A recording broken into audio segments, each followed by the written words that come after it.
There we go. Hey, everybody, this is Sean V. Bradley, president of Dealer Synergy and the creator of the Millionaire Car Salesman Group. And man, I got a special guest today, actually, two guests. So I have AutoWeb, which is a publicly traded company. And this is some trivia for all my car people out there. They're officially credited for starting automotive internet sales. So I got my main man, Corey Naki, and I got Beth Bartlett right here. So, guys, say hello to everybody right here. Hey, everybody. Good Hello. afternoon. Okay, so guys, let's start with Corey. Tell us a little bit about your background with AutoWeb and what you do for the company, and then we'll go to Beth. Yeah, without a doubt, Sean. Thanks for having us first and foremost. I've been with AutoWeb just over a year. Came in just in December of 2019 to help kind of build and stabilize our sales and support department, and that was definitely helps grow our sales department when we brought Beth back onto the team as well too. So Beth's one of our leading senior salespeople down in the state of Florida. So Beth, come on, say hello to everybody. Hello, everybody. I'm Beth Bartlett. I've been with AutoWeb 10 years. And prior to that, I was in sales for Fox Sports and Comcast and did media buying and planning with the Turner Sports teams with the Brave Sox and Thrashers. And happy to be back with AutoWeb. And I am a senior sales specialist. And like Corey said, I'm based out of the state of Florida.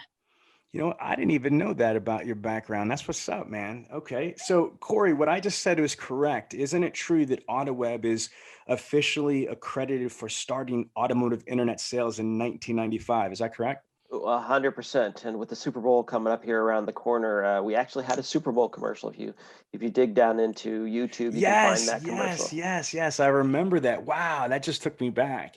And I love telling this story, if you don't mind me taking this little bit of your airtime, folks. So all my car people, what's pretty cool about AutoWeb is they're formerly known as Auto Bytel. That's where Sean V. Bradley got his first training.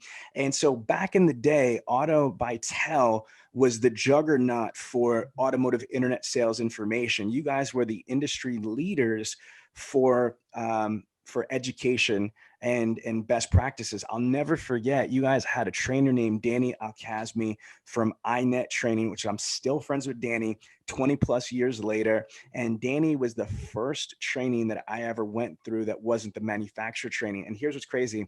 I used to have an Auto Bytel University certificate printed up from Auto Bytel U. And I was so proud. Like I walk into my office and I'm the internet sales manager and I have my little Auto Bytel U certificate. And fast forward, man, here we are with 18,000 plus members, in our group listening to us right now. So I want to just thank you for, doing some amazing education things back in the day. So Be a collector's item if you could still find it right now. Say again? You could be a collector's item if you could find it right absolutely. now. I think it's vintage now, right? Am I vintage? Oh my God. All right. So how do you classify, Corey, AutoWeb as a company? What do you guys specialize in? Well, we specialize, we have quite a few things. The biggest thing where we're focused on right now is matching the consumers and our dealer partners. That's what we want to be, that matchmaker between someone looking for a car and somebody selling a car. That's really what we're trying to be. That's where we're focused with a combination of our lead platform, our traffic platform, and a couple other products that help convert traffic from their website into their dealership.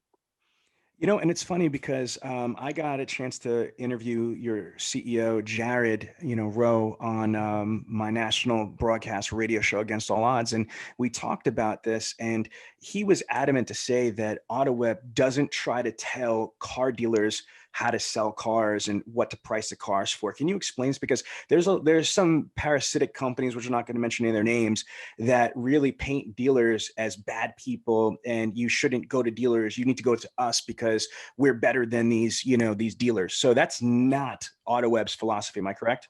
Not at all. Like I said, we are the connector. We're the connector between the consumer and the dealers. We have dealers coast to coast, north, south, east, west, and everywhere in between that have their internet process, that partner with companies like Dealer Synergy to follow up with the customers in an appropriate manner. We try to lob those up to dealers. We put that ball on the tee ready for the dealers to take home for them. We try to provide the highest quality leads at a cost-effective way for the dealer. Now, let's educate the audience. There's a difference between, in my opinion, or my understanding, there's three different definitions where leads could come from or buyers could come from. One would be a third-party lead source provider. A second one would be a third-party lead aggregator. And then the third would be an online classified. Would you guys agree that there's three different definitions, or is there more than those three, to my knowledge? It's about I would right. say that, yeah, I would say, yeah, those are the biggest groups right there. Can you three identify and define, because some people don't know, they think that all leads are equal and all leads are the same, and they're really not. So which one do you want to jump into the conversation and answer? What is the definition of a third party aggregator? Corey, you want this one? Oh, yeah, either or. And a third party aggregator, they're the ones that takes leads from anywhere and everywhere.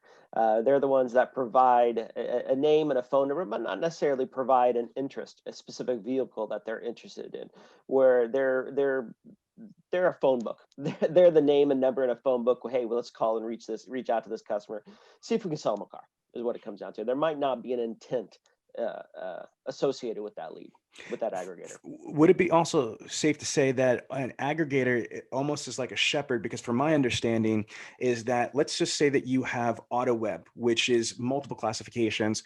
If AutoWeb doesn't have a dealer in a certain territory and doesn't have an OEM client there, you guys don't just waste those leads. You would sell them wholesale to a totally other third-party provider and vice versa. And that's the lead aggregation. Companies that might not organically generate the lead, but they are part of a network and they either buy or sell to other lead source providers. Is that also accurate? Correct. Okay, good. So that's the definition, folks. To me, is a third-party aggregator is going to actually aggregate or shepherd the leads, whether it's to their own client base or to sometimes even their competitors they sell leads to, or the OEM.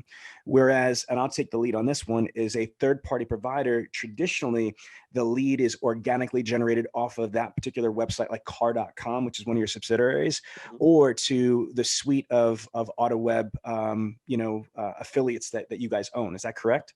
Yes. It's more direct opportunity. Yep. Okay, so Beth, Correct.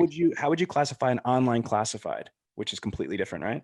Yeah, an online classified is going to be more of your auto trader. It's going to be people who are listing inventory. That's kind of how it kind of comes from, is the best example that you can give. Someone who's just listing your inventory is going to be an online classified. And what I would say with this is the problem that I have with online classifieds in general, not anybody in particular, just in general, is they have a get out of jail free card that they like to play a lot. If you're spending $5, $6, $8, $10,000 a month on your online classified service and you didn't get that much, leads or traffic, they automatically, it's their ninja rebuttals. We're not a lead source provider.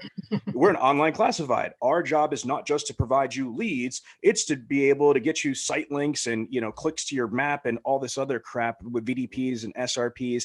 And I find this a little frustrating as a high level consultant. Yes, I see value with VDPs and SRPs. Don't get me wrong. But when you have a hierarchy of what's important, if I'm a freaking dealership in Minnesota that's struggling for traffic, I need opportunities to do business, and I can't sell an automobile to a VDP or SRP. I need a name, a phone number, or somebody to call me. Would you guys agree with this?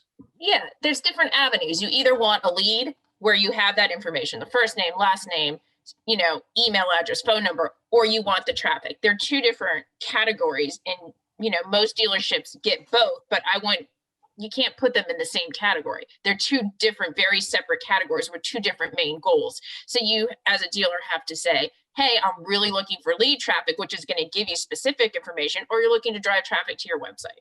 Yes. And folks, that's what this edumacation is right here. And I'm saying it right. That's my hood. Edumacation is that I want you to understand that there is definitely a difference between a lead source provider, a lead aggregator, and an online classified, because most of the time, Dealers just want an opportunity to do business, and they don't understand the significant difference between an online classified. Because I do this all the time when I do audits, and I'm like, okay, let's evaluate your lead source providers, and they're like Auto Trader and Car Gurus and Cars.com. I'm like, guys, girls, you have no third party providers. These are just online classifieds. Now, to your point, Beth, follow my logic here. And by the way, if you guys are getting value in the Millionaire Car Salesman group, do me a favor, type into the comments value, value, value, value, value.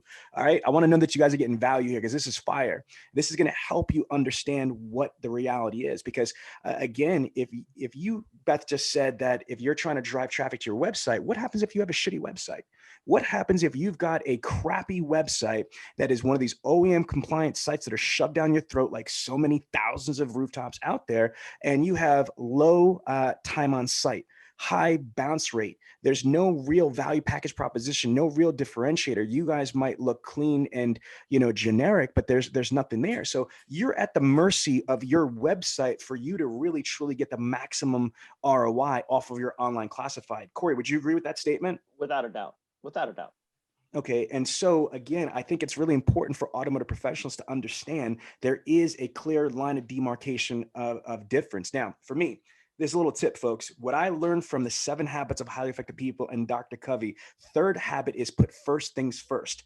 Be careful of distractions disguised as opportunities. So there is a difference of branding versus actual lead generation. And if your goal is to sell cars immediately this month, you want to be able to invest in a service that's going to provide you high quality leads or opportunities to do business. And from my understanding, AutoWeb, you have certain protocols built in that if you provide a lead that is a duplicate or bad lead or missing information, you will either credit the dealer, or you would just credit them, or you would repurpose or give them a replacement lead or leads for any of those ones that fall into that category. Can you speak about that, Corey? Yeah, without a doubt. Each of our partner dealers are paired up with one member of our customer support team, our customer success managers, and they work with that dealer multiple times during a month to not only scrub those leads, those bad leads that come over, and replace them with good leads, but also fine tune their radius, fine tune the zip codes in which they are gathering leads from, not only from those zip codes, but specific vehicles. We can drill down to specific vehicles. Sean, you and I were talking previously, why are we going after the Hyundai Palisades when the inventory levels are so low? Well, let's take those leads and put them towards something that you can sell, put them for those inventory that you do have in stock versus the ones that you're waiting on. That's what our support team works directly with those dealers throughout the month to tailor it, to make sure we're getting those quality leads to them. Yeah, and here's what I'm going to say to you right now. So we have a comment right here from Buddy Morris. He says, and I quote, "I'm not a fan. However, if you want volume of leads, they are good. Understand the close and the quality is very low." Buddy, I'm going to say I disagree with you. AutoWeb is a publicly traded company that's been in business since 1995. Okay, so again, you can't be doing this for over 25 years and suck at it. I mean, again, dealers are not that stupid. Here's what I see is the majority personally, and I'm not saying that you're wrong or you're something there. I don't know you or your store, so I'm just saying from my experience, if the leads you said are not quality, it's almost always not the lead. It's usually you don't have the right people, you don't have the right amount of people, you haven't set up the CRM the right way with the right action plans, the right cadence, the right processes. You don't have the right templates, you don't have the right radii, the radiuses. So there's a myriad of things. These are not magical beans. Okay, these are not magical Skittles or Tic Tacs. All these are is an opportunity to do business. Now let's talk about this before I let AutoWeb jump in on this. And obviously this is a podcast too. So I encourage you, if you guys got questions or you have your own feedback, share them so we could discuss it. That's the point. But here's what I do know. Okay. For only approximately, what is the national average nowadays for leads in a regular market? Cost per lead? Yeah, approximately. You're probably looking at 18 to 20 a lead. Okay, so let's just use on the high side, $20 per lead, because I know for a fact that we've got dealers less than $20 with you guys. You know what I mean? But again, there's different markets. I get that. But just doing math, if I buy 100 leads, okay, times $20, obviously that's a $2,000 cost for 100 leads. if I have a modest 10% closing ratio, just 10%, folks, remember that means that 90% we're not selling, okay, for whatever reason. Duplicate, bad, change mind, not interested. 90% I'm throwing away. That means at a modest 10% closing ratio, my average cost per sale in advertisement is only $200 per car. So how could you get mad at that? You see what I'm saying? Again, is what are we looking for? Now, there's no doubt in my mind, and I don't think AutoWeb would contest this, that a lead that's created, organically through search engine optimization or your own website will yield a higher closing ratio. But within 30 days, I'm going to ask AutoWebs in a second, but my Dealer Synergy National for 17 years tracking this is roughly about 8 to 9% within 31 days. Okay. So I know that we will close 8 to 9%, like minimum average, right? For a lead that's 31 days or less. Now, why am I saying 31 days or less? This is important. JD Power NADA says that, remember, on a new car lead, it's up to 87 to 90 days. So again, approximately 46% of people are going to buy a car within the first 30 days. However, 54% of people are going to buy post 31 days. Do you see what I'm saying? So again, all I care about is if I spend 2 G's this month, I should be able to sell 10 cars and it would cost me about $200 per car. So Corey and Beth, is my math correct about the ROI from this? Yep. And going back to your point about scrubbing though, too, you have to remember if the leads are bad, if it's a bad email, bad phone number, not in market, underage, and duplicate, we're crediting those leads. So you should only be paying for the valid leads that you are receiving. So you top that with your closing rate, you're really going to see that. And you know, it brings me a great point, because I hear from dealers that, and they lump everything in that, oh yeah, we've got like a 40 or 50% bad rate. And I say to them, my gosh, are you serious? If you have anything close to that, then you have a horrific marketing problem, because you should nowhere in 2020 in this century have a 40 to 50% bad or duplicate rate. What would you say is industry acceptable average, from a third party provider, or at least from AutoWeb? What would you guys suggest? I'm looking through them, and Beth, go ahead and keep me honest here. But I see maybe a 10%, maybe a 10 to 15%. Yeah. Is that what you're looking for at? Duplicates? Mm-hmm. Absolutely. You should probably see 10%, maybe even less. Mm-hmm. Most of our dealers are right around 10 or less. See, and that's probably there for them. And I would say, I wouldn't call BS, but me personally, I would probably go to maybe 15% max. Okay. And which is what Corey said too. So Beth and Corey are 10 to 15%. I'd say no more than 15%. If you and Corey and Beth, is it safe to say that if you have a third party lead source provider or an aggregator, or hell, even an online classified, if you are able to track in your CRM a higher than 15% bad / duplicate rate, that's a red flag, something's not right? Absolutely. And duplicates, we keep saying them as if they're negative. They're not negative. These are consumers shopping multiple sites, and they're still ending up at your dealership. This is a good thing to have. Like we kind of always say duplicates are a negative, and it's not a negative. It's you have consumers going multiple sites, which is normal, and they're ending back up at yours, and you have their information. So I don't necessarily, we're going to take care of it, but I don't feel it is a negative as we put it in the same as a bad lead. A bad lead is someone who's truly not in the market to buy a car. Agreed. And again, the fact that you guys are going to credit a duplicate lead, I think is pretty awesome. And to me, when somebody's going to multiple sources, those are buying signals, people. That's a buying signal. Somebody's interested. They're taking the time and submitting multiple requests from multiple services. There's nothing wrong with that. And we have another comment right here from Matthew Foster. He says 5 to 8% overall for me. And so again, mine is, I said 8 to 9%, and that's with having the right CRM setup. That's with having the right amount of people, etc. So your 5 to 8%, Matthew, might be because of those other extenuating variables, but even the 8%, that's about right. And what I like about AutoWeb is that you guys don't give false expectations. You don't say that you're going to close within the first 31 days at like a 20%. 8 to 10% or what have you, Corey, is realistic. Again, if you're only spending $200, for the love of God, NADA's average cost per sale in advertisement is $640 per car sold. NCM, is about $398 per car sold.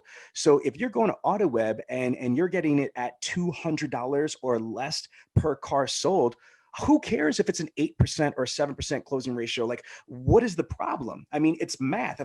It's simple math. If I know that I could spend, $200 and I could sell an automobile with a $2,000 or more gross that I'm making 10 times the amount of profit off of. What's the bad part? Guys, is there any? No, Not Okay, that I you can hit see. the nail on the head. All right, good. And so I want to just clear the air because I feel that you guys get shitted on so much as a lead source provider. And good, you guys can't say certain things. I can, because my show, you know what I mean? But the reality is that you get blamed for everything. You get blamed if the dealership doesn't set you up the right way, set up the lead source radius the right way. Because sometimes they think that they're geography ninja specialists and they want to go in there and do that. So Beth, let's go through this. Let's say I'm a dealership and I want to sell more cars. And so I reach out to you because you are a third party lead source provider. You're going to help me generate, quality leads. What's the process? It's not an all or nothing thing. What I like about AutoWeb is you have the ability to create radiuses versus radii. You could pick what models. Can you kind of show us something? Yeah, I'll show you. I'll share my screen here. And before I go into it, I'll kind of give you an overview and then I'll show you a little more about details. But what you can do is, first of all, it's not even a radius, it's zip codes. So we can put together a territory based on your zip code. So maybe you want to go further to the north, but you don't want to go to the south, or further to the east or not to the west, or there's certain zip codes that you're selling cars in. We're going to have the ability to customize that territory for you. We're going to create really 3 different territories. Kind of think of it as a small, medium, and large. So if there's certain makes and models, maybe you just want to protect your backyard with, you can put those in there. Or let's say you're having a tent sale for the weekend and you really want to blow it out, and maybe you want to go to your larger territory, and maybe it's just certain models you want to move. We can put you on that. So I'll kind of for example, so Beth, before you show that, what I find is a lot of dealerships, when we do the audits, when we do marketing ROIs, and we do a market assessment, they basically do like this Forrest Gump, let me just do 20 miles radius circumference from my dealership, or 50 miles or 60 miles. And to me, that's not really strategic. It's like the low hanging fruit. What I was saying about radii is that you might say, okay, here's a hypothetical scenario. I want to do a 20-mile radius circumference around my dealership, but then I want to identify my 2 or 3 biggest competitors, and I might want to do a 5 to 8 mile circumference around their dealership. So this is what I'm saying, is that there's some really cool strategy depending on what you're trying to accomplish, that, it's not one size fits all. You could be super strategic and super specific of how you set up your territory. So zip codes is one way. Can you show us some others? Yeah, I'll share my screen here, and you can just see, here's a territory map, and you can kind of see, this is a dealership in Florida, how they customize it. So you'll see the purple territory, that's going to be your reduced territory. And you're to see the green, that's going to be your base territory and what everything defaults to. And you can see the orange, that's going to be your expanded. And this was all customizable. This wasn't a radius. You can see it looks a little sloppy, a little off, but that's exactly how they wanted their territory. They don't necessarily want to be in the Orlando market, which is down here. They want to stay north, which they're in Ocala. So they want to stay predominantly here. Strong focus on the villages. They're going to really want to take some of the older population in that area and move it to certain vehicles. So this is why we created this territory. And just to give you an idea, here you go. You can see we also have, and this is going to show you your eye control territory. So remember, we talked about the small, medium, and large. This is what it's going to look like based on make and model. So you can put it into your base, and you can see it even goes down to 20, 20, 21. You can select it by year and model, which one of them you want to be in. So you can see here, if you're really trying to move 2021s, you're going to go into expanded. If not, you can put it into base, or you can even flip this and put it into reduce. So you're only going to get makes and models for leads you want. You can even turn it off. So if you don't want, let's see, just for an example here with Frontiers, if you don't want Frontiers, you can turn it off. We want to get you leads for cars that you're selling. Let's give an example. Let me jump in this. Let's just say, because I know that we're in a Nissan here, but let's go through. Right now, Tellurides are on fire, okay, at Kia dealerships. They're selling, like, I have my daughter and my daughter's boyfriend work at Kia dealerships, and they're crushing 10 G's over sticker on a Telluride. They can't keep them in stock. So if I'm a dealer, it might not make sense to spend all this money buying Telluride leads, because one, I can't keep them in stock, so, and I have a plethora of them coming to me organically. So that's an example. Can you give some other examples of why somebody would do this? This is awesome Yeah. that you're showing this, but give us some strategic advice as why would somebody turn something off or expand or put basic?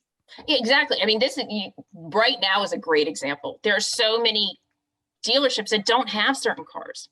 There's many manufacturers who aren't getting anything right now. I mean, if you're not getting it, it doesn't make sense. Now, however, if you think you can move it to another vehicle, then that's another sense. So you really have to think strategically around this. Like, hey, do we have, a Maxima a lead, but maybe we can move it into Murano. Just, in this example. So you have to strategically think through a lot, because we know a lot of people defect. Not only do they defect from new to used, which 40% do, but they also defect from what maybe they put their lead into to another make and model. So we have to kind of put that into our thought process as well. Another, if maybe you have a Shelby or very something specific, maybe you want to take that to a 60-mile radius to a bigger area, where, if you have something maybe more Toyota Corolla-ish, you might want to reduce it. Or if you have a ton of inventory, you may want to expand it. Or if you have a very limited, you might want to reduce it. So that's kind of how we have these conversations. Like Corey mentioned, our support team has these conversations with the dealers to really see what their goal is and to feel them out with their territory. Now this is strong. So now we're looking at iNet, which is the back end. Now, Corey, this is, a corporate question. And I'll go first. I know for a fact, because we work with Vin Solutions, it's amazing. I think they have like 6,000 or 7,000 dealers. They estimate that at best, their clients are using maybe 30% at best, screaming their technology. And so here's what I'm building on is that I believe that most dealers are not truly dialed in or acclimated to the technology of their vendors, whether it's inventory management, whether that's CRM, it's DMS, but especially I think the lead source providers and the online classified, you guys all have back-end tools. And I just am amazed at the sophistication of it. I don't mean that it's like quantum physics. I just mean the value that it provides. Wouldn't you say that if you are an AutoWeb client or any third-party provider client, that it's imperative that you understand the back end, how to be able to utilize those tools and those features and those resources, because that too would help you sell more cars? Oh yeah, without a doubt. And Sean, I spent a decade in CRM and another 5 years in equity mining. And the dealers are usually only using about exactly 10 to even 30%. 30% is great if they're using 30% of their program. A lot of those are set up in that same way at that initial install that we came in and not digging deeper. Whereas leaning on your account rep, leaning on your support staff to help you dig in, to understand what your problem is. Let us tailor the suit to fit you rather than just wearing what we give you. To understand, as Beth talked about the zip code radius, as there in the Northeast, that you've got customers that might not cross a bridge to make a deal, but they're going to stay in their own local area. They'll go west, they won't go east.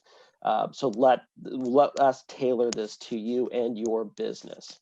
So I know that you guys at one point were in partnership with Polk and Compete and those things, or what have you. Do you still run those type of like those reports and those type of things? Can you talk about that? And Beth, I don't know if we're not going to use a screen, maybe we could just take off. We do. We still work with Polks, and we also have, and something even better, and I'll show you here on this screen, is for sales match reporting. And you talk about this. Yes, this is what I was talking about. Yes. This is pretty freaking slick. So explain this for me.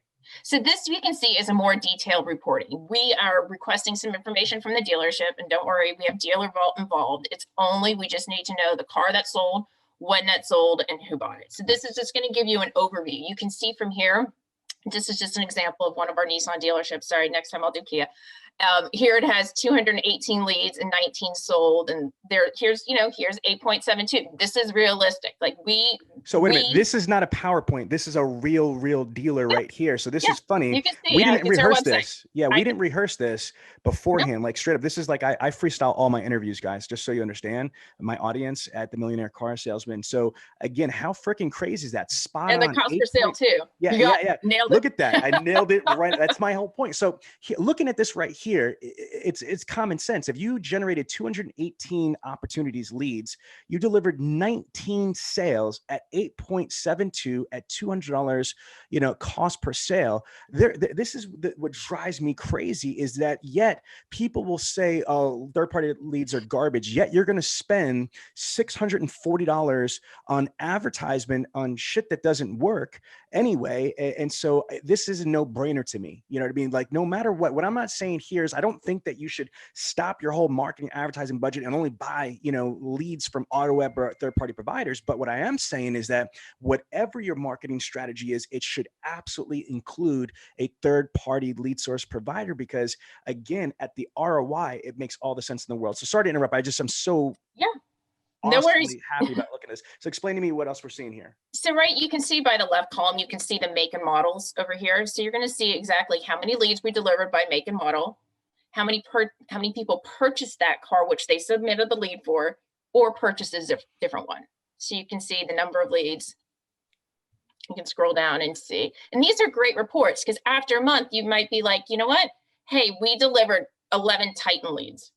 You don't seem to be moving the Titan leads. Maybe it's we reduced a territory. Maybe we change it up. Same thing with Pathfinders. So this is a great report to have those monthly conversations on and say, hey, is this really what we're working with? Do you have low inventory? Should we reduce it? These are great conversations that our sales support staff has every month. In addition to that, you can see by territory. Well, Rogue Sports right there, like, holy crap. What I would say right there, you got 6 spots in 1 month out of only 27 leads. My question is how we get more Rogue Sport leads.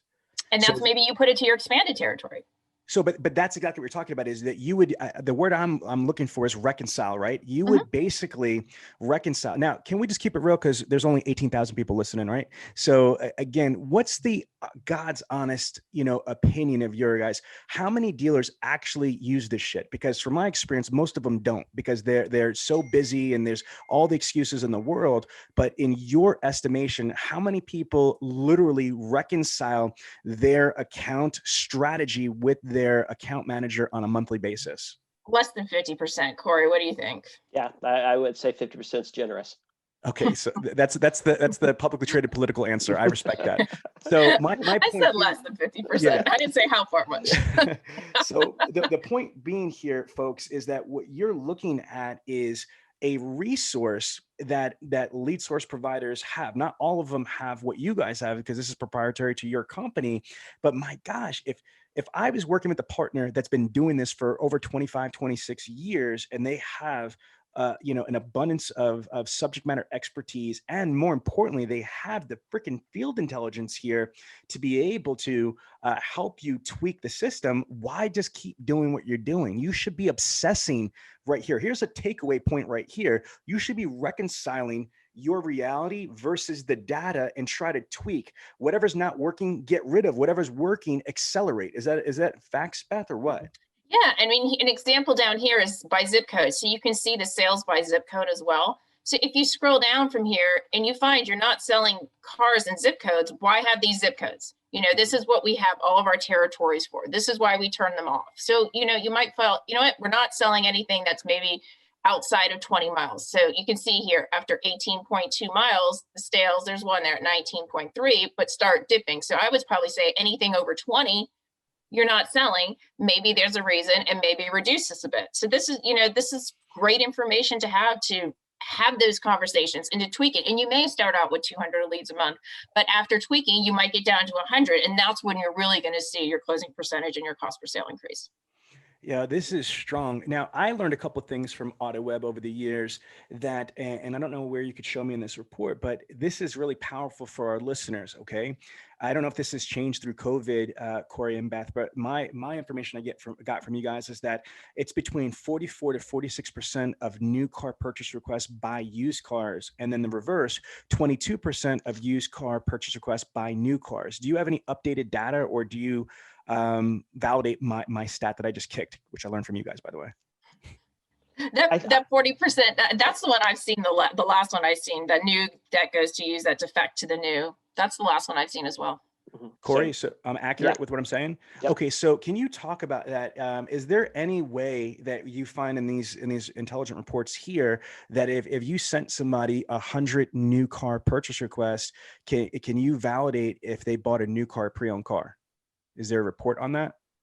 Yeah, in addition to this, the Polk data will show you that as well. The Polk Okay. data has it, and this will just show you, and if we do drill down, we can see if right here on this one, if they bought a different car. So is Okay, that yeah. the exact car versus a different car? So what they submitted for their lead for is going to be their exact car, and the different car is going to be the more specific one. So we can drill down to that, and depending on how much information we have, we can even see. Let's see what they have. This is going to be a surprise to all of us. So stay While tuned. you're doing that, while you're doing that, Beth, Corey, here's what I would suggest. My instinct, and this is crazy, we're doing this in front of 18,000 people, but I would love for you guys to dive into some research. Who is some of the best dealers and performance managers or account reps with your company that are reconciling data? I would love to get them on the show. Mhm. The future, because I would love for a dealer to be able to say, yeah, man, this is crazy right here. The field intelligence that I'm getting from my AutoWeb back end is just priceless. Okay, so show me what we're looking at right here, Beth. So this, you can just see what they purchased. So what they submitted and what they purchased. So this gives you an idea too. So you can see the lead and what they purchased. So it just gives you, like, you can see for new, for used, and if it was a 2020, they're all on for new. So everything that was purchased was a new car, but this can give you more detailed information with the name and what they bought. So this is just going to break it down and be a little more specific so you can see the exact lead, who bought it and what they bought. Strong, strong. Now, this isn't the Polk data, is it? Or is it? No, this is still all the sales metric part. Are you able to show, then we can transition to the next part of the conversation, but can you show us like an Yeah, example hold on of the one Polk sec. report? Let me click back to that and I will. This is amazing stuff, guys, honestly, because a lot of people think that you just sling leads. That's it. I mean, like you sling and hustle leads, like I'll get you 100 leads. I mean, like that was like 25 years ago. Nowadays, there's a lot of sophistication with the analytics and the validation and the reconciliation. So I appreciate you guys taking the time to show our audience, the science behind, the leads that you're providing. Yeah, no, without a doubt. And we'll talk about it different, but the used car profit is quite a bit out there. I mean, especially with COVID over this past year, there's been a lot of transition going over to used car. And as after she gets through with the Polk, we've got a unique piece of opportunity for Traffic, right? our dealers. Yep. I want to hear that. Okay, so Beth, explain to me what we're looking at right here. This is the Polk data, so you can see your close rate. So as you know, Polk is going to do exact match sales. So this number is probably, I would say, 99% always going to be lower than the actual close number because it only matches for exact sales. So it has to be the first and last name need to match the person who purchased the car. So if you put it under a different address, of your work address, or your wife bought it and your husband submitted later, none of this is counted. But this gives you an idea as far as the total as well. And this will give you the details. So you can see, and this is all Polk data. So you can see exactly what was purchased. And then also the best part about this report is to see where you lost your sales to. This is really a good lost sales report. Who'd you lose your sales to and what did they purchase? So wow. I think wait a minute. So this is really, really big. So if we're this Nissan dealer, we're able to not only identify, yeah, this was a real lead, because if AutoWeb submits provides you a third-party lead, they give you a purchase request, right? And sometimes dealers that are not looking at this data, they might say, oh, these leads are garbage. Well, no, not really, because we could validate through Polk that these leads aren't garbage, because in fact, these people are buying cars and they're buying them from your competitors. And as a matter of fact, here are the actual names of the competitors that they bought them from and the vehicle that they bought from that competitor. Yeah. That's pretty strong. So Beth, what would your advice be for an AutoWeb dealer client? How would you recommend that they run these reports? They should run these reports on a weekly basis, a monthly basis? Monthly. Yeah, I think monthly is going to be sufficient. Obviously, we want to have, and our sales support staff is having these conversations. They are having these conversations monthly. But I think monthly you'll get a good overview. I think if you do it weekly, sometimes you dive too much into it and you try to skew things the wrong way and you pull too quickly and you make quick judgments. I think if you do it for monthly, I think you get a better overall picture, but you have to use all of these reporting. It's just not one. You know, it's a piece. It's, you want to see where you're losing. You want to see where you're winning. You have to paint the picture. And when the dealers use all of the tools that are available to them, you're going to see that increase in closing rate. Strong. Okay, so let's transition. Corey, can you share about traffic? So Beth, if you could stop sharing on this screen. Perfect.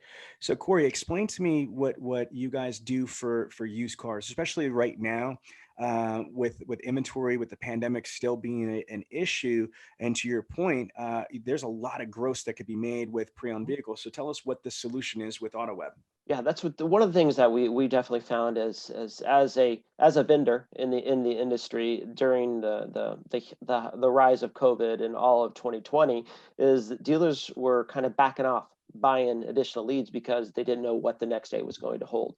But they really dug into driving traffic to their own sites and what can we convert to our traffic to the own sites to their own site.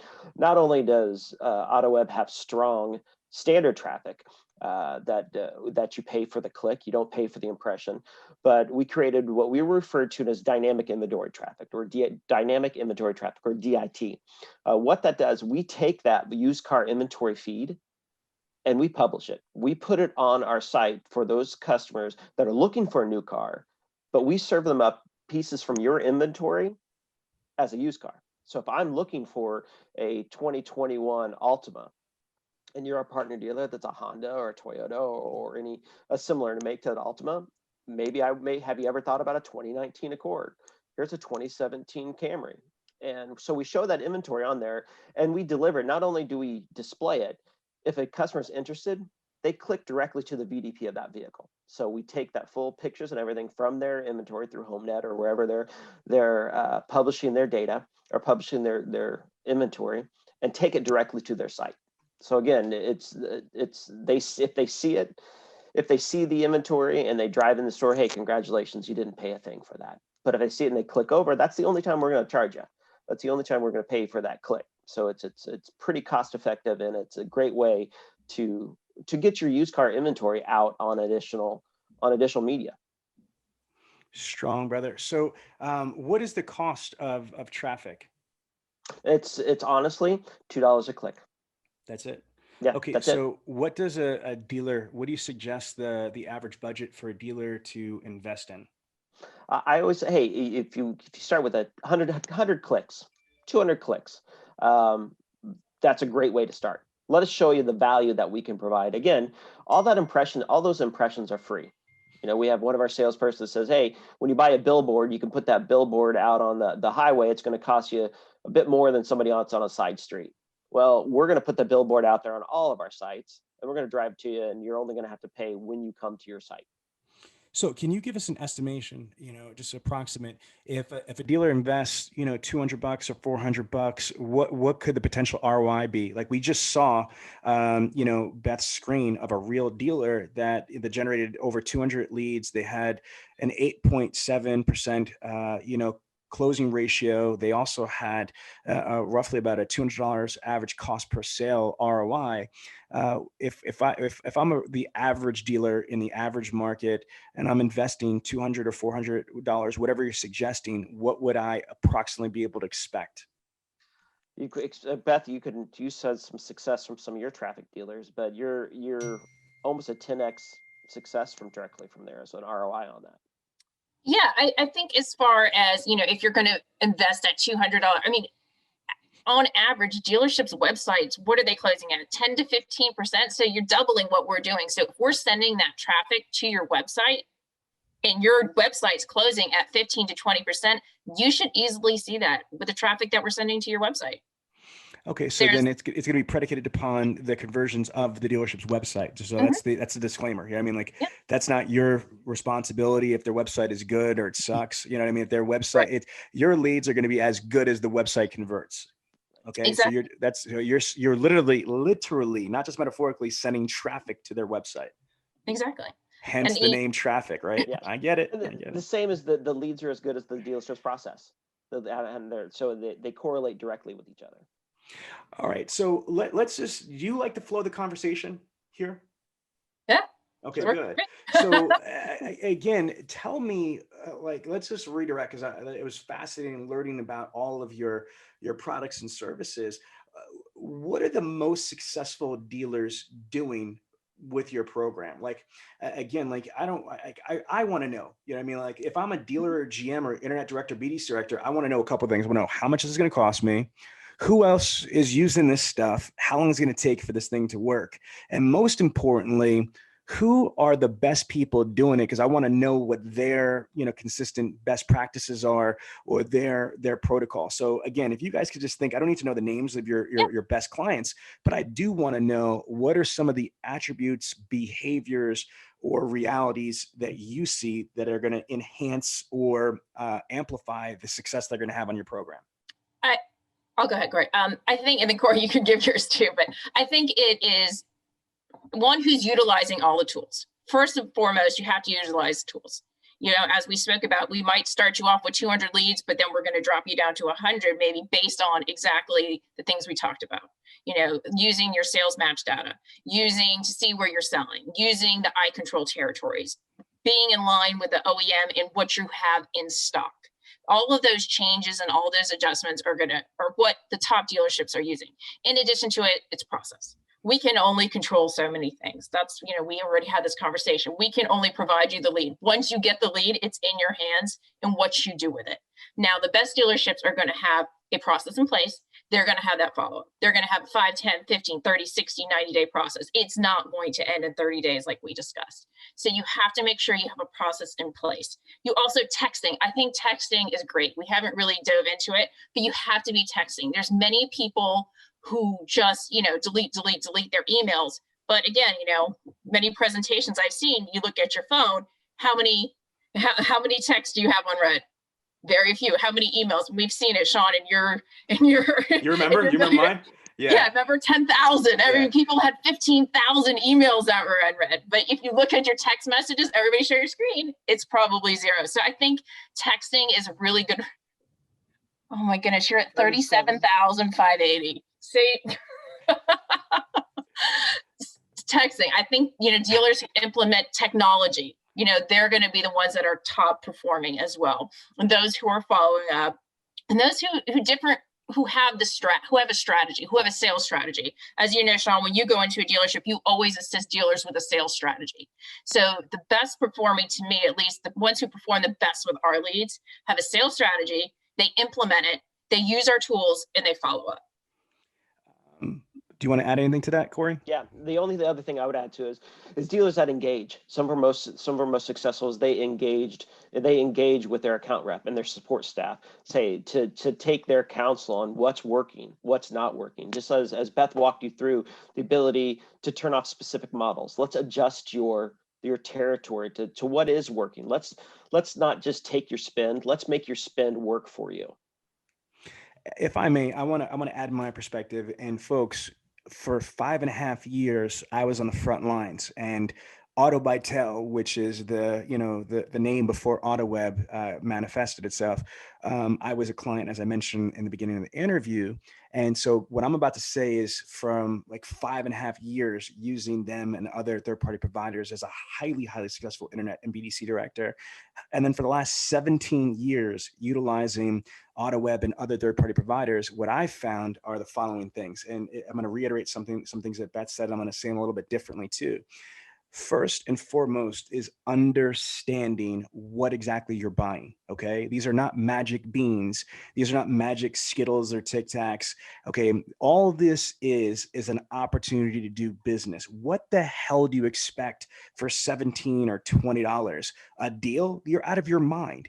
You're getting a name and a phone number. And yes, even though we're saying an average of $200 per car sold, that doesn't mean like anything. That car that you're selling, potentially $100,000 Corvette or something like that, it's still only a $20 lead that could potentially lead to a sale of a 6-figure item. So again, you need to put that into perspective, is that all this is an opportunity to do business. I don't even care if somebody else has got the lead or similar lead, but you need to understand that this is not a magic bean. That's the first thing. Understand what you're investing, what you're buying, and what it is and what is isn't. Second thing is, I would say that you need to utilize the resources of whatever company. In this case, we're interviewing AutoWeb. So AutoWeb, meaning you need to, when you onboard with them, make sure that you create the right strategy. And we didn't talk about this, and this is another hour, but depending if you are a volume store versus a growth store versus a hybrid store, whether you are a negotiating or you're a one price store, if you're looking for new cars, used cars, special finance, all these different mitigating factors are going to go into your overall strategy of what type of leads you want to purchase and the type of territory that you have. So you need to make sure that you map out the territory the absolute best way.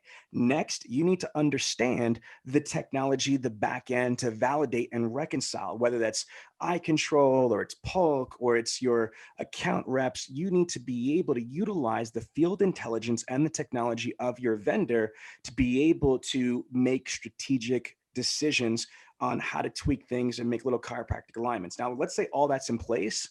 Then you need to make sure that your CRM is set up correctly. Facts: 90% of CRMs are broken, not set up correctly, have antiquated processes, systems, yada, yada, yada.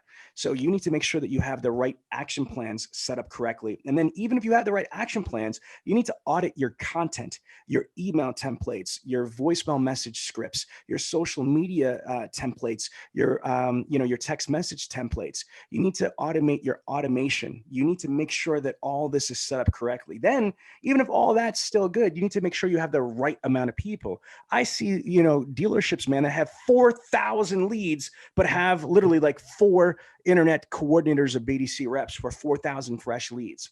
Not only do you need to have the right amount of people to handle the fresh leads, there's an average of an 87 to 90 day buying cycle, which means that if I am a new car dealer like the Nissan store that Beth was showing, and I get, let's just say something a lot more conservative, like let's say I have 500 leads fresh in a month. It's not just the 500 leads that I need to staff up for, it's the residual flow factor. Today's February 1st. All of you pay attention. If you run a report in whatever CRM that you have, all active leads that are 90 days or less, I would guarantee you, if you're getting a fresh 500, then you will probably have at least 6 to 7 to 800 leads on the first of the month. That's the carryover. So that means, again, follow my math here. If today is February 1st and I run a report in my CRM, how many active leads do I have that are 90 days or less? If that number is 800, okay, I start the month with 800, even though this is the shortest month in the year, 28 days. If I get another 500 fresh, it's not that I need to staff up for the 500. Folks, I need to staff up for the 1,300. Let me repeat that. I need to staff up so I can engage the 1,300 opportunities. That's the 500 fresh plus the residual flow factor that I start the month with. And so again, it's a lot of dealers don't get this. They're staffing for the showroom where they think that's where the traffic's at. The internet and phones are the new showrooms. So again, I want you to just know that before you make a bad decision or have a bad opinion about something, understand the full scope of this. Guys, what do you think about what I just said about the residual flow factor? And most stores, in my opinion, don't have the right amount of people in the right place to handle not only the fresh leads, but more importantly, the carryover leads. Talk about that for a second. Yeah, no, without a doubt. That in sales, we are guilty of selling what's in front of us, not to nurture those that have carried over from the previous month. The majority of sales are, as I said, up to 90 days. So the number 90 days to close on a new car sale. So we're seeing some shorter, 45 days or 45 to 60, but that's still under 30. That's still over 30 days. So we need to focus on that. That might need a little bit more of a dance than those ones that are going to spot on one email. Yeah, I mean, we just did a joint press release on a case study with Homer Skelton Auto Group, Homer Skelton Ford in Alma Branch, Mississippi, and the Platinum Auto Group in Pennsylvania. I mean, if I do recall the case study, Corey, I mean, like this dealer group in Platinum, it was like, what was it, 700% increase? I mean, they went from like 30 cars to like 180 or something crazy like that. And it's because they had the right CRM process. They had the right, amount of BDC reps and infrastructure, and they had the high quality leads from you guys. All right. So now we're going to start winding down now because we're at about, hold on for time wise here. We're probably like 50 something minutes in, which is cool. So we're on track. Beth, Give me some of the mistakes. I just gave my version of mistakes as a consultant. What would you say that the top people that struggle with lead source providers, what are the most common things that they do wrong or incorrectly that if you could wave a magic wand and save the population, what would it be? What's the frustrating consistent theme with people with leads? There are a few. Talk to The me. first one, there are a few. The first one I would say is the follow-up. They stop following up after 1 or 2 days. That to me is, like you said, I mean, half of these sales are happening after 30 days, and most of the people stop following up before 30 days. So you're losing half the sales right there. That's one of the first things that I think is it not knowing the lead, not knowing how a lead is generated, I think is another mistake. You have to know how our leads are generated. A lot of times you'll call someone and say, hey, I saw a lead that came in through AutoBytel. Well, maybe it didn't come in through AutoBytel. Maybe it came in through car.com. Maybe it came in through usedcars.com. Maybe it came in for UseTrust. And the people are like, huh? So I think you need to know how the lead becomes and focus on not necessarily where the lead came from, but hey, I see you're looking for a Toyota Corolla. And that should be your interest. It shouldn't matter where the lead came from. It doesn't matter your source. You're still talking about a specific car and selling that car. I think that's another mistake a lot of dealers initially make off the bat. And then I think the third thing is not having a process, I guess, put in place as to how you follow up with the leads, saying day 1, I'm going to text. Day 2, I'm going to have an email template. Day 3, I'm going to do. A lot of dealerships don't even have that in place. Something very simple as to a process, I think they don't have it. And as you mentioned with the CRM, that integrates with the CRM. I'm blown away. You people been doing this for 26 years. 26 years. Like, holy shit. You think that dealers after almost 3 decades would figure out, you know what? I think we should respond to people longer than 7 days. And I would concur with you. That is a reality. I know dealers, part of large dealer groups that don't follow up with the full gestation for whatever reason, because they're too big, too many leads, or whatever excuse there is. But man, like, this is a real thing, is not following up with them long enough. And then the second thing that you said, actually the third thing you said was, I also believe in is they don't have the right follow-up protocol. But you know what the challenge is sometimes they don't even realize that. You know why? Because somebody else, some dipshit turnaround that didn't know what they're doing, set up their CRM the wrong way a fucking decade ago.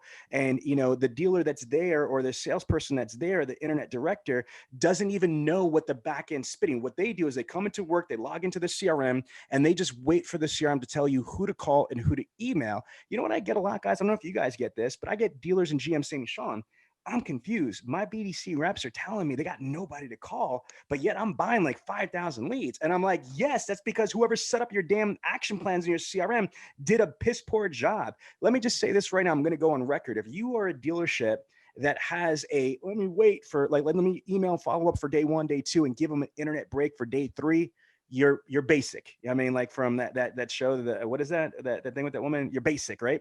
That's some basic ass like strategy from like a decade ago. There's no reason why, especially right now in a pandemic, when internet sales and digital is so rampant, that if you have a fresh purchase request, first lead, that after 2 or 3 days, or hell, even 5 straight days, you're going to give that person a break. Here's why. Facts. The average read open rate is only about 2 to 4%. Fact. The average outbound phone call connection with a non-predictive dialer is only still about 8 to 10%. So if you think about this, if you make 100 phone calls in a day, okay, towards your leads, if you're lucky, you're going to get 8 to 10 people to answer the phone. If you send out 100 emails, if 2 to 4 people open them, forget about click or care, you're lucky. So you need to have a more consistency in your follow-up. So Beth, you hit that right out of the park. It is very frustrating that it's a stop and go follow-up. And here's what's even crazier. I don't know if you guys thought about this. There's still a lot of dealers that don't have BDC reps or appointment setters, and they think that they're doing a great job. How in the world? I'm a 30 car guy, verified. So even as a 30 car person, how am I going to handle 100 or 150 fresh leads from any lead source provider and do product presentation, demonstration drive, deliveries, all sorts of stuff? At any given second, I could get customer in the showroom, Sean Bradley, and I'm gone. You agree with that? Yeah. Yep. Man, again, this is crazy. So I'm gonna turn it over to you guys. Again, this whole session was to just talk about the realities of getting the most out of, you know, your AutoWeb leads and third-party leads. And I think that we literally covered a lot of stuff, but let's just take a pause, and Corey or Beth, what else do you want to say to the audience about how to maximize third-party leads or used car opportunities that we didn't discuss? Sorry, I just wanted to say, I think the best thing, and I've sold, you know, I've sold advertising, I've sold TV. The best thing about the internet leads, it's so measurable that I think you can easily, I mean, how are you going to measure how many cars you sold from TV? Yet we're going to spend 20,000 up to 100,000 a month on it. I mean, a billboard, you're paying 5 to 10,000 a month, and you have no idea how much you're selling. But with ours, it's so easy to measure. We gave you 100 cars, you know, 100 leads, you sold 10 cars. How much did you make? Let's look at the gross. Let's look at our closing rate. And then we have people fighting with us tooth and nail about cost. And we're like, you know, it's like, how can we show you more exactly what we're delivering to you? And yet you'll pay 10, 20 times, you know, this for something that's not even measurable. It just blows my mind. Now, again, here's the reality. Price is only relevant with the absence of value. And for some reason, people see more value on things like that. Here's what kills me. To your point, there are dealers that spend 5, 10, 15, 20, $30,000 a month, single point stores on pay-per-click, which to me is the biggest waste of money. Again, I wrote the book Googleopoly. You know, matter of fact, check this out. I don't know if you saw this, Beth. Okay. This is not a lot of people could say this. I'm published, you know, by a major. I got my book in Chinese and Cantonese. And so again, I don't know anybody else in the industry that's got stuff like that in marketing. You know what I'm saying? So I know a little about what I'm talking about here. My problem is that you'll spend $20,000, $30,000 on pay-per-click, but yet you're bidding on keywords with your own freaking manufacturer, with your direct competitors, and you're driving the PPC cost up. But yet they eat that shit like Tic Tacs. You know what I mean? Because whatever reason, the OEM says you need to do this, and there's co-op, and it's all these crazy excuses. But to your point, it's nowhere near the ROI. Here's what I will say to everybody. This is what my personal philosophy is if you think of mutual funds, that's a safe investment. Diversification. Okay. Instead of just playing the stocks with just one stock, that might work. I know you're a publicly traded company, but again, a safe investment is to diversify your lead exposure to maximize your visibility and to simultaneously minimize your risk. I know that's a mouthful, so I'm going to repeat that.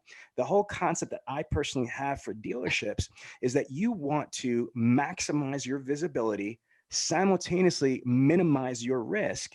And to me, there's nothing better than adding a third-party provider. I don't think, and I said this to you guys offline, and I think you would agree with me, I don't think that any dealership would be fiscally responsible to cut their entire advertising budget and just do third-party providers or just do AutoWeb. I don't ever recommend that. I definitely agree, though, this should be a layer in the overall digital marketing strategy. If you're doing websites, SEO, SEM, there should be a portion of your budget allocated towards this, especially because it's completely transparent, especially because the ROI is so high. The cost per lead, cost per sale is so low, and you get insurance.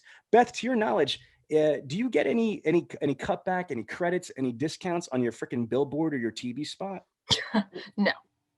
But your ad Exactly. agency is making a nice commission. Oh my God, they're making stupid kid ash. Okay, so that's the point. With this, you guys offer credits or replacement, you know, on bad or duplicate leads. So again, I'm a fan. I've been a fan for you know, decades now. And again, I think what you guys bring to the industry is really, really powerful. Now let's close on this, Corey, because I know the answer from Jared. How many millions of cars have been sold through AutoBytel and AutoWeb since your inception in 26 years? Gotcha. I think it's tens of millions.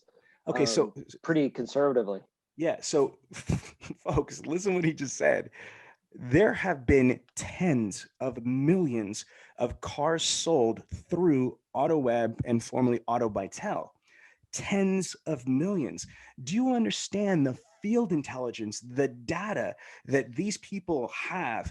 I mean, that's better than any ad agency that you will ever get that's going to be able to provide you field intelligence. To go to a company that could turn around and tell you what emails work, what time of day, what people buy. I mean, again, I just don't think that dealers understand the massive amount of field intelligence on the back end. Tens of millions. Damn, that's strong. Beth? Yeah. I mean, that's a fact. I think, you said it best. I like what you said about the mix. We're not saying we're the end all be end all. Don't invest all of your money with us, but I think we're a part of the mix. And I think every dealer has a different mix, and you have to find out what's right for your market. Because someone who maybe is in South Florida in a retired community may have good results in newspaper, and that may be a part of their mix, and they may be able to show that the success is coming from that. But I think you as a dealer have to find your correct mix, and I think we're one of the players who can definitely assist in that mix. So Beth, how do people get a hold of you? Like if they're interested in leads, or even I'm going to put you on the spot, just as a favor to me, and you're on my show and everything like that. If, would you be open to give dealers advice, even if they're not ready to buy leads right now? You know what I mean? Would you, be willing to just consult with them, just give them some advice on how they could generate traffic, and even possibly if they have a lead source provider, whether it's yours or not, maybe look at that and just give them advice on the territory. Can you do that for me? Yeah, absolutely. I mean, that's our job. We are consultants. I mean, 90% of the people of our dealers we talk to day to day probably don't buy from me. It's that 10% monthly, and we are consultants, and that's what I'm here for. And it might be looking at it. And sometimes, Sean, I've looked at people's spending. I said, okay, maybe move it to here. Or what are you buying? What are you buying in TV? Why are you buying this? Why DVRs come out? You need to buy live sports. You need to buy live news. Those are the only two things you should be spending your money on. And it's things like that I consult in too. It's not just necessarily leads, but the overall spending and marketing that we can assist with. And it's, we're here to help. So how do they get a hold of you, Beth? 2 ways. You can call my cell phone. I'll give you my cell. It's 404-849-8556, or you can email me at beth.bartlett@autoweb.com, and I'll put it on when I go and back and look at this. I'll put it on my contact information on it too. Yeah, I was going to say also, like, as we're live streaming in the group, and there goes Jason Coons. Jason Coons just said he loves AutoWeb. Well, I would love him too if I had 170 or 180 or no, I'm sorry, was it 700? It was something crazy. What was it, Corey? He's consistently selling 180 plus, but it's over a 700% increase. Okay, I'm sorry. So Jason Coons is the internet director for the Platinum Auto Group, and he was the case study. So he just chimed in and said that he loves them, and he has to, he wants to see the full interview because he just jumped in right here. What I would say, Beth, is if you could jump in on the live stream in the Millionaire Car Salesman Group, and in the comments, just leave your phone number and your email address there. And again, for people that are listening to this in the podcast, which is going to be dropped in a couple weeks, obviously this is not live in the group for you. It's on iTunes or wherever you listen to this podcast. Just rewind and you get her phone number there. But she's also in the Millionaire Car Salesman Facebook group. So again, Beth, thank you so much for offering your services for free on consulting and advising people on the best lead strategy. Guys, thank you so much for taking time out of your busy day, to speak to me and to our group, because I'm committed to providing clarity, details, and resources for all of our dealers. And right now, like I told you, we're at over 18,100 members. And so I think this has been really vital. And again, what tells you something is that there have been a lot of people that have been on here for the full hour and 7 minutes. You know what I mean? So that's pretty cool. Thank you, Sean, for having us and allowing us to speak about our platform, and always helping us, saying the things sometimes we'd like to say that you could say that you could say a lot better. Yeah, not get in trouble. Exactly. You guys are a publicly traded company, and I respect that. But for me, I own my own companies, and I have nobody that I have to answer to, as long as I'm being real. You know what I mean? And again, I mean no disrespect to anybody, but the reality is everything we talked about today is 1,000% righteous information. And sometimes you need to smack a dealer in the face with the reality, because they're so busy. And to be honest with you, you guys, I don't know if you can confirm or deny this, but there's a lot of vendors that tell dealers whatever they think that that the dealer wants to hear. You know what I mean? I tell dealers what's the truth. You know what I mean? I don't try to filter it out. And so I don't hurt their feelings. That's why they respect me so much, because I keep it 100% real with them, and I make them money. And it's either you can make them money or make excuses. I'd rather make them money than make them excuses. And I think you guys feel the same way. Without a doubt. All right, so I'm going to end the live stream and stay on the line for a minute. Okay, everybody, thank you in the Millionaire Car Salesman Group for listening. This Thanks, is all. AutoWeb with Corey and Beth, and this was fire. Thanks, Sean.